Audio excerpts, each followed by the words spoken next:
Una po, anong interesanteng bagay sa trabaho nyo ang nagtulak sa'yo upang pasukin ito? Paano po kayo nagsimula? Nagsimula ako way back 1995. Estudyante pa ako nung marakit ako, tagadala ako ng mga tape. Ayan. Sa mga agency, sa mga ahensya sa Makati. So, nakita ko kung paano nila binubuo ang isang commercial, paano sila bumubuo ng isang programa. Yun, naging interesado ako. So, yun, out of curiosity, minsan, yung mga boss ko doon, miski hindi naman ako kailangan doon. Pwede ba akong pumunta? Gusto ko lang mapanood kung paano binubuo ang isang commercial.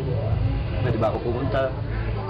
Gusto ko lang makita kung paano bumubuo, paano nag-edit, paano So, sige. Tapos from there, yun, nagkaroon ako ng interest sa pag-edit.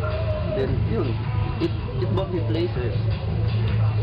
Yun, dinala niya ako sa lahat ng mga gusto kong mapuntahan.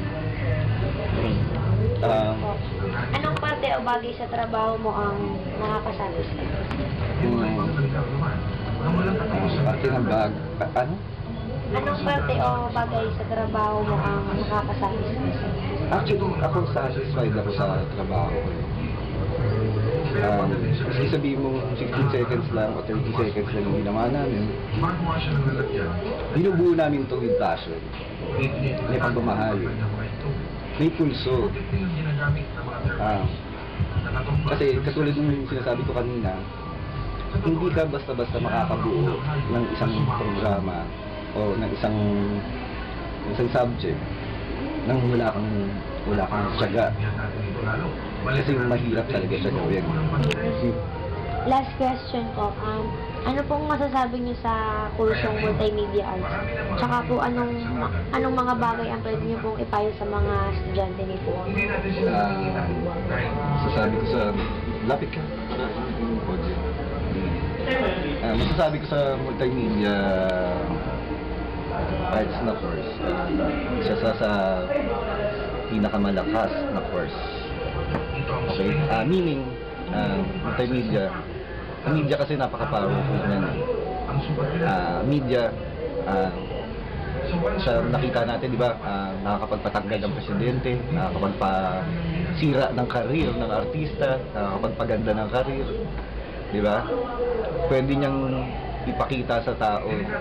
Kunyari may product ka, pangit ang lasa ng product, pero pahawakan mo sa isang magandang babae at araw-araw mo ipasabi sa kanya na masarap itong product na yun, maniniwala ang tao na masarap yung product na yun. So ganun kalakas ang multimedia na course.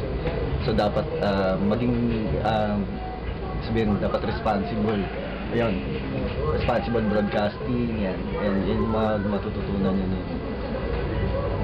Ano pa yung isang Ano pong may papayo sa mga estudyante? Okay. Mapapayo ko sa mga estudyante, don't stop reading. Huwag kayong mapapagod magbasa. Huwag kayong mapapagod na mag-explore ng mga bagong bagay. Hindi sa school nagtatapos lahat ng pinag-aaralan nyo. Dapat in your part, meron din kayong ginagawa. Dapat nagdi-discover kayo ng mga bagong bagay, bagong technology.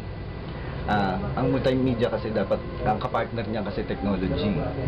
So, dapat hindi kayong mapapagod mag-search ng mga bagong software na pwedeng yung gamiting aid para sa course nyo, para sa ginagawa nyo. Enhancement. Kailangan parating na i-enhance yung skills nyo. Like, kami, for example,